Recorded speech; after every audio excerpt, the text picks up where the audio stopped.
हरे Krishna. Shrimad Bhagavatam canto 3 chapter 5 Maitreya से विदुर की वार्ता।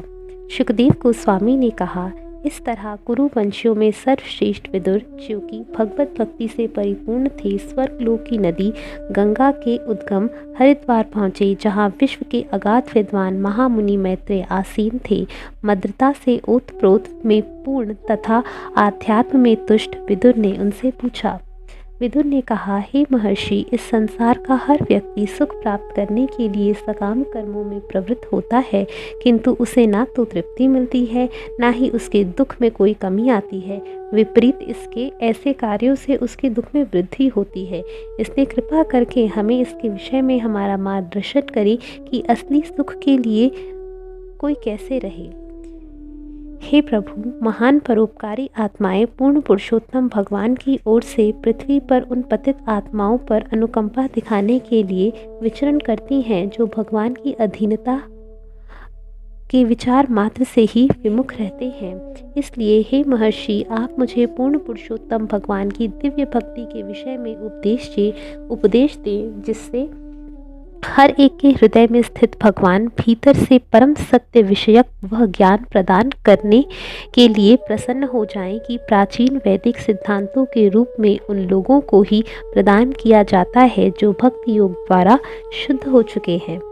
हे महर्षि, कृपा करके बतलाएं कि पूर्ण पुरुषोत्तम भगवान, जो तीनों लोकों के इच्छा रहित स्वतंत्र स्वामी तथा समस्त शक्तियों के नियंता हैं, किस तरह अवतारों को स्वीकार करते हैं और किस तरह विराट जगत को उत्पन्न करते हैं, जिसके परिपालन के लिए नियामक सिद्धांत पूर्ण रूप से व्यवस्थित है।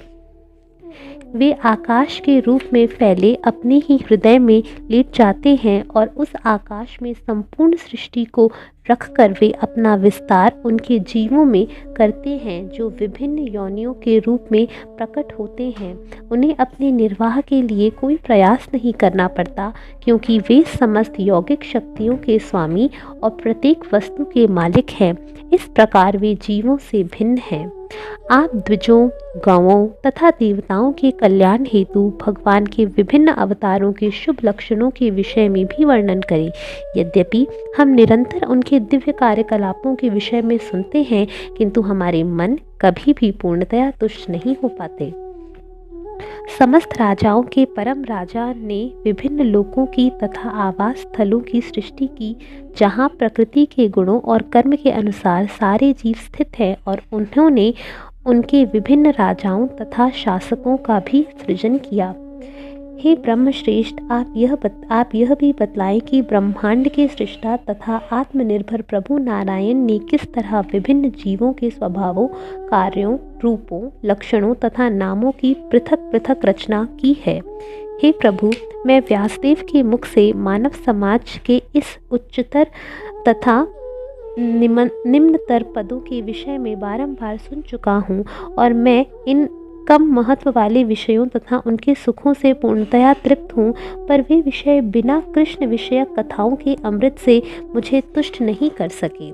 जिनके चरण कमल समस्त तीर्थों के सार रूप हैं तथा जिनकी आराधना महर्षियों तथा भक्तों द्वारा की जाती है, ऐसे भगवान के विषय में मैं पर्याप्त श्रवण किए बिना मानव समाज में ऐसा कौन होगा जो तुष्ट होता है।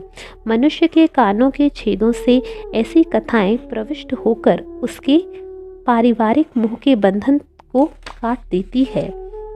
आपके मित्र महर्षि कृष्ण द्वैपायन व्यास पहले ही अपने महान ग्रंथ महाभारत में भगवान के दिव्य गुणों का वर्णन कर चुके हैं, किंतु इसका सारा उद्देश्य सामान्य जन का ध्यान लौकिक कथाओं को सुनने के प्रति उनके प्रबल आकर्षण के माध्यम से कृष्ण कथा भगवत गीता की ओर आकृष्ट करना है। जो व्यक्ति ऐसी कथाओं का निरंतर श्रवण करते रहने के लिए आतुर रहता है, उसके लिए कृष्ण कथा क्रमशः अन्य सभी बातों के प्रति उसकी उदासीनता को बढ़ा देती है। वह भक्त जिसने दिव्य आनंद प्राप्त कर लिया हो, उसके द्वारा भगवान के चरण कमलों का ऐसा निरंतर स्मरण तुरंत ही उसके सारे कष्टों को दूर कर देता है। हे मुनि, जो व्यक्ति अपने पाप कर्मों के कारण दिव्य कथा प्रसंगों से विमुख रहते हैं और फलस्वरूप महाभारत भगवद गीता के उद्देश्य से वंचित रह जाते हैं, वे दयनीय द्वारा भी दया के पात्र होते हैं। मुझे भी उन पर तरस आती है, क्योंकि मैं देख रहा हूँ कि किस तरह नित्य काल द्वारा उनकी आयु नष्ट की जा रही है। वे दार्शनिक चिंतन, जीवन के सैद्धांतिक चरम लक्ष्यों तथा विभिन्न कर्म कांडों की विधियों को प्रस्तुत करने में स्वयं को लगाए रहते हैं। हे मैत्रेय, हे दुखियारियों के मित्र, एकमात्र भगवान की महिमा सारे जगत के लोगों का कल्याण करने वाली है। अतएव जिस तरह मधुमक्खियाँ फूलों के मधु एकत्र करती है, उसी तरह कृपया समस्त कथाओं के सार कृष्ण कथा का वर्णन कीजिए। कृपया उन परम नियंता भगवान के समस्त अति मानवीय दिव्य कर्मों का कीर्तन करें, जिन्होंने विराट सृष्टि के प्राकट्य तथा पालन के लिए समस्त शक्ति से समन्वित होकर अवतार लेना स्वीकार किया। शुकदेव गोस्वामी ने कहा, विदुर का अत्यधिक सम्मान करने के बाद विदुर के अनुरोध पर समस्त लोगों के महानतम कल्याण हेतु महर्षि मैत्रेय मुनि बोले। श्री मैत्रेय ने कहा, हे विदुर, तुम्हारी जय हो। तुमने मुझसे सबसे अच्छी बात पूछी है। इस तरह तुमने संसार पर तथा मुझ पर अपनी कृपा पर प्रदर्शित की है, क्योंकि तुम्हारा मन सदैव ब्रह्म के विचारों में लीन रहता है। हे विदुर, यह तनिक भी आश्चर्यप्रद नहीं है कि तुमने अनन्य भाव से भगवान को इस तरह स्वीकार कर लिया है, क्योंकि तुम व्यास देव के वीर से उत्पन्न हो। मैं जानता हूँ कि तुम मांडव्य मुनि के शाप के कारण विदुर बने हो, और इसके पूर्व तुम जीवों की मृत्यु के पश्चात उनके महान नियंत्रक राजा यमराज थे। तुम सत्यवती के पुत्र व्यासदेव द्वारा उसके भाई की रखैल पत्नी से उत्पन्न हुए थे। आप भगवान के नित्य संगियों में से एक हैं, जिनके लिए भगवान आपके धाम वापस जाते समय मेरे पास उपदेश छोड़ गए हैं।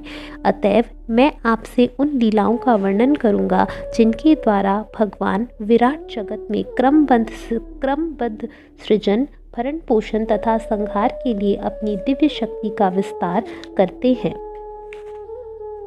समस्त जीवों के स्वामी भगवान सृष्टि के पूर्व उदय रूप में विद्यमान हैं। केवल उनकी इच्छा से ही यह सृष्टि संभव होती है और सारी वस्तुएं पुनः उनमें लीन हो जाती हैं।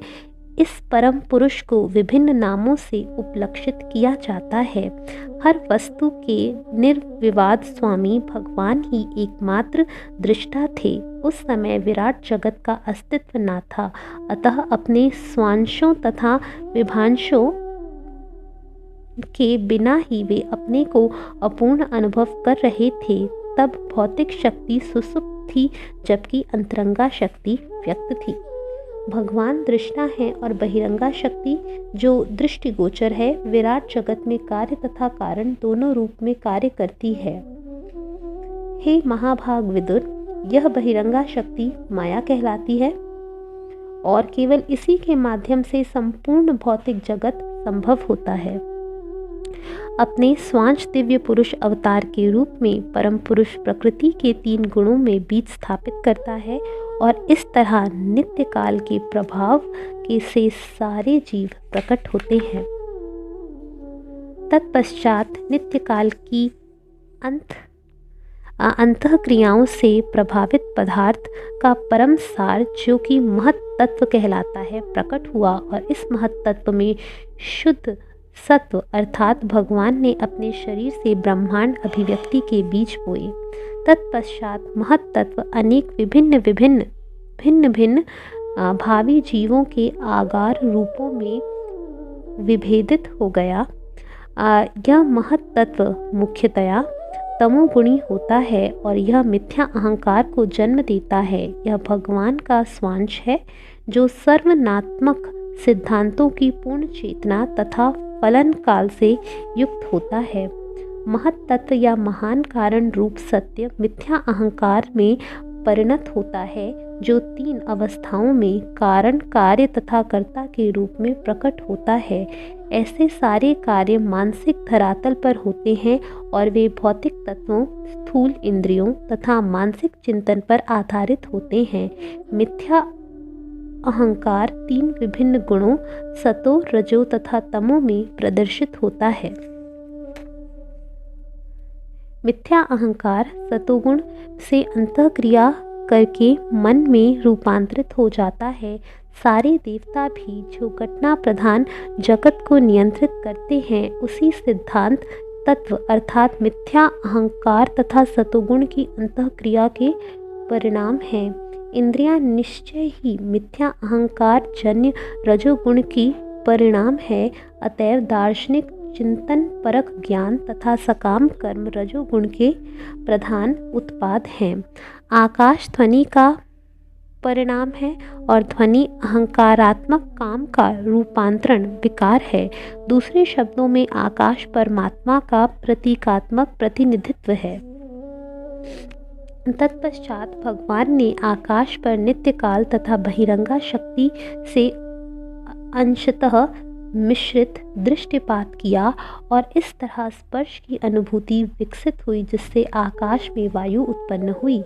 तत्पश्चात अतीव शक्तिशाली वायु ने आकाश से अंतःक्रिया करके इंद्रिय अनुभूति तन्मात्रा का रूप उत्पन्न किया और रूप की अनुभूति बिजली में रूपांतरित हो गई, जो संसार को देखने के लिए प्रकाश है।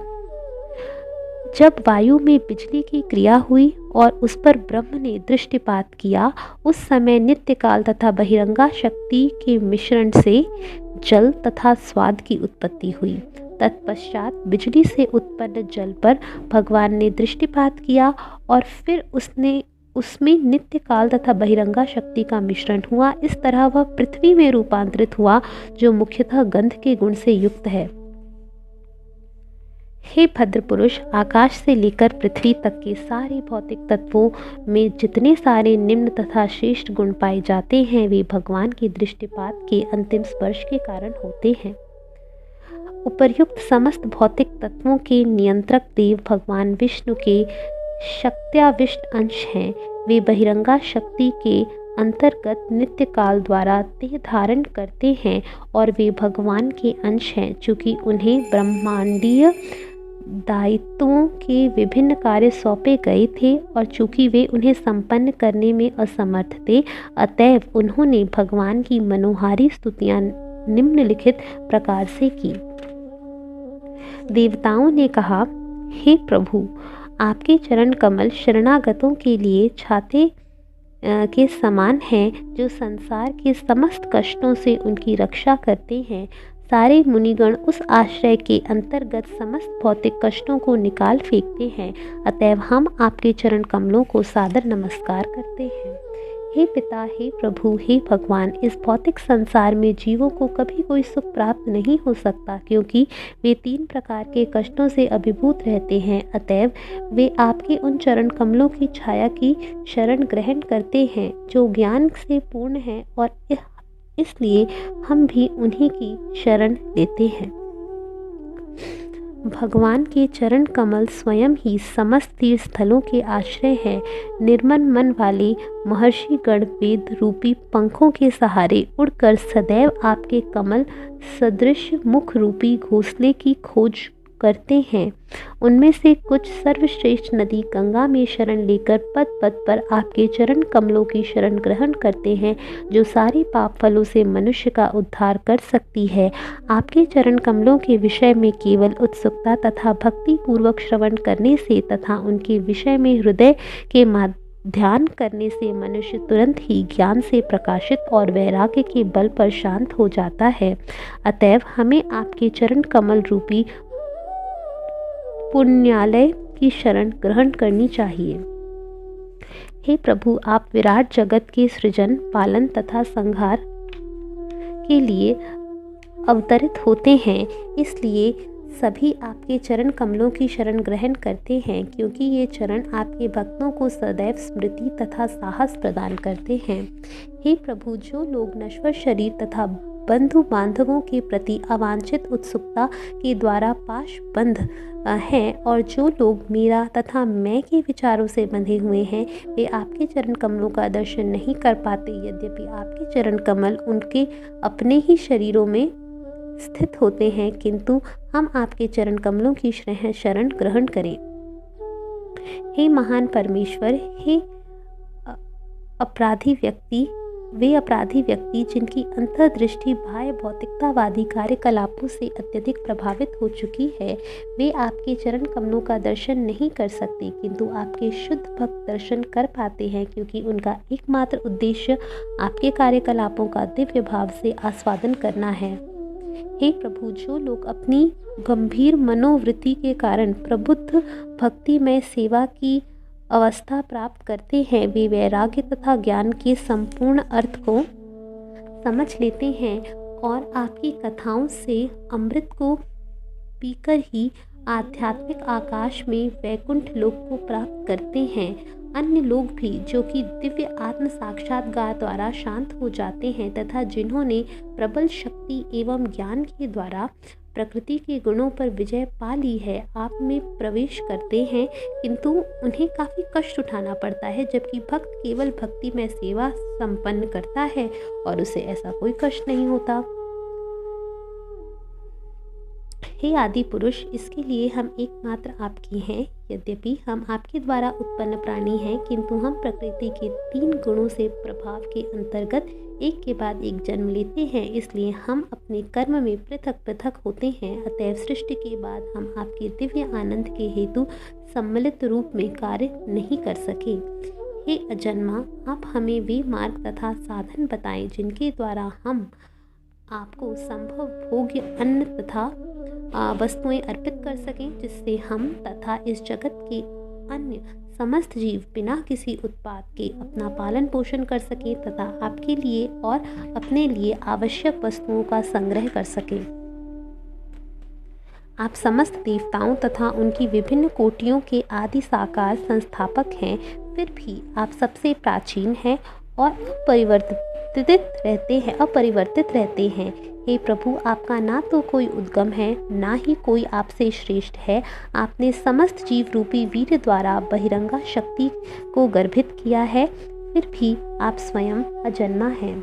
हे परम प्रभु, महत तत्व के प्रारंभ में उत्पन्न हुए हम सबों को अपना कृपापूर्ण निर्देश दें कि हम किस तरह से कर्म करें। कृपया हमें अपना पूर्ण ज्ञान तथा शक्ति प्रदान करें, जिससे हम परवर्ती सृष्टि के विभिन्न विभागों से आपकी सेवा कर सकें।